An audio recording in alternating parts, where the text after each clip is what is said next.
Welcome to Logic Auto SL.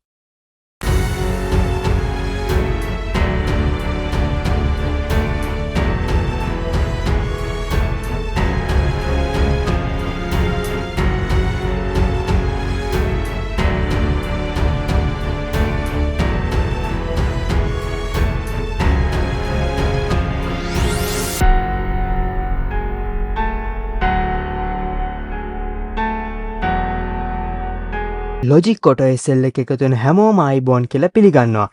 අද අපි බලන්නේ නිකන් SUV එකක් ගැන නෙමෙයි. අද අපි කතා කරන්නේ ජනප්‍රියත්වයේ කිරුළු පැනදී රැලියක් තුලින් උපන් SUV ඉතිහාසයේ වෙනස් කළ රෝද හතරේ පුරාවෘත්තයක් ගැන. ඒ තමයි Mitsubishi Pajero. එහෙම නැත්නම් Mitsubishi Montero. අද අපි ඉස්සරහා තියෙන්නේ 2000 වසරේ 3.5 ලීටර් GDI එන්ජින් එකක් සහිත තුන්වන පරම්පරාවේ Pajero එකක්. Mitsubishi එන්ජිනීරුවන්ගේ ධෛර්යය ලෝකෙටම විදහාලුපු විප්ලවීය වාහනයක්. ඇයි අපි එහෙම කියන්නේ?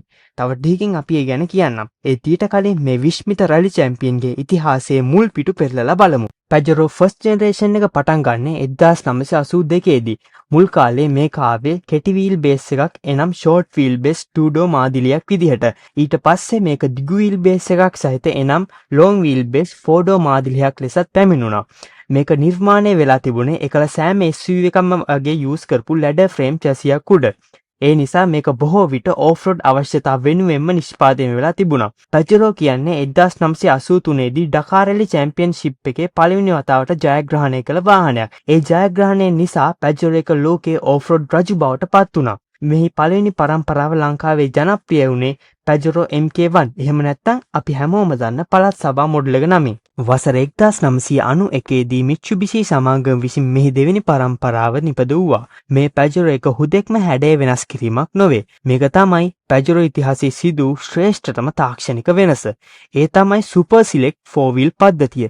ඒ කියන්නේ රියදුරාට ඕනෑම වේගයකදී 2 wheel සිට 4 wheel දක්වා මාරු කිරීමට ඇති හැකියාව. මේක එවකට සිදු විශිෂ්ටතම තාක්ෂණික වෙනසක්. ඒ වගේම ABS brake system එකක් සහ ඉලෙක්ට්‍රොනිකව පාලනය කළ හැකි shock absorber system එකක් මෙහි දක්නට ලැබුණා. මේ Pajero එක ලංකාවේ ප්‍රසිද්ධ වුණේ MK2 Pajero එක. එහෙම නැත්නම් අපි හැමෝම දන්නේ intercooler Pajero එක නමින්.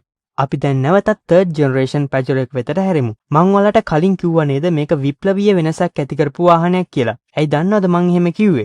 ඒ තමයි පළවෙනි වතාවට Mitsubishi සමාගම විසින් Pajero හි ලැඩර් ෆ්‍රේම් ආකෘතිය වෙනුවට මොනොකොක් ආකෘතියකට මාරු වෙන එක. මේක ඒ කාලේ ඕෆ්රෝඩ් වාහනයකට විශාල අවධානයක් වුණත් වාහනේ පැදීමේ සහ හැසිරීමේ පහසුව සාමාන්‍ය මෝටර රථයක් තරමටම සමාන වුණා.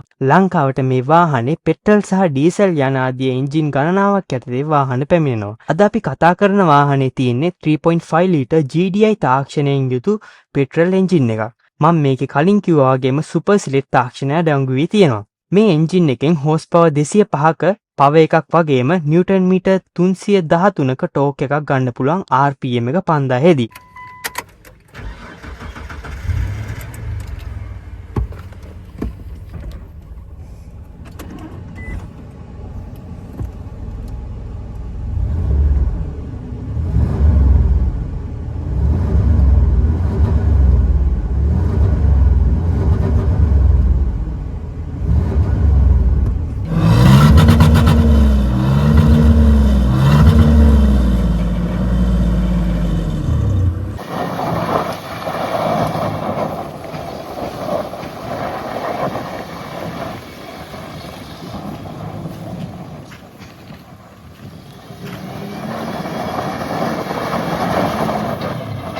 අවද මේකේ 3.5 ලීටර් V6 එන්ජින් එකක් වගේම 3.2 litre DID 4 cylinder diesel turbo 4M41 engine එකක්ද Mitsubishi වාහනවල ලංකාවේ ජනප්‍රියම ඩීසල් එන්ජිමක් වන 2.8 litre 4 cylinder diesel turbo 4M40 engine ඇතුළත් වාහනද දක්නට ලැබෙනවා. මෙම වාහනවල V60 සහ V70 යනුවෙන් හඳුන්වන්නේ 2000 වසරේ සිට නිෂ්පාදනය වූ තුන්වන පරම්පරාවේ Pajero වාහනවල රෝද අතර දිගමත පදනම් වූ චැසිකේතයයි. මෙහි බාහිර පෙනුම දෙවැනි පරම්පරාවේ බොක්ස් හැඩය වෙනුවට වටකුරු නවීන පෙනුමක් ලබා දී තියෙනවා. ෆ්ලෙයා වූ වීල් ආච් එකක් සහ දැවැන්ත බම්පරේ නිසා මේකට බලවත් පෙනුමක් ලැබිලා තියෙනවා. මෙහි ඇති ඉහළ ග්‍රවුන්ඩ් ක්ලියරන්ස් එක නිසා ලංකාවේ ඕනෑම මාර්ගයක නොබියව සහ පහසුවෙන් යන්න පුළුවන්.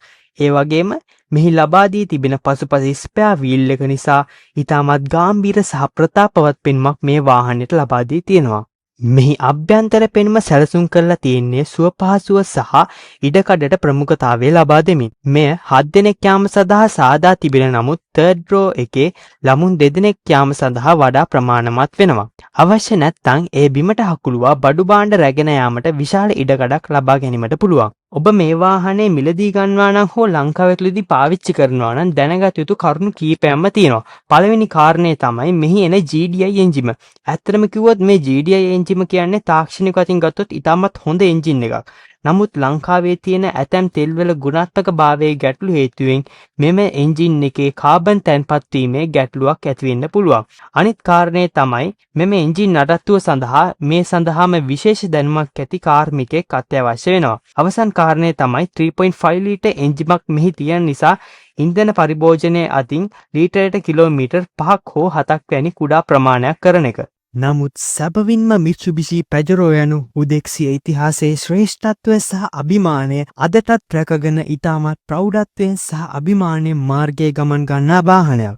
ඉතින් අදින් මේ වීඩියෝ එක මෙතනින් ඉවර වෙනවා. ඔයාලගේ අදහස් පහළ කමෙන්ට් සෙක්ෂන් එකේ කමෙන්ට් කරන් යන්න. තවත් මේ වගේ නොදන්න වාහන ගැන දැනගන්න අපිව ලයික් කරලා සබ්ස්ක්‍රයිබ් කරලා නොදන්න අයට ෂෙයා කරලා සපෝට් එකක් දෙන්න.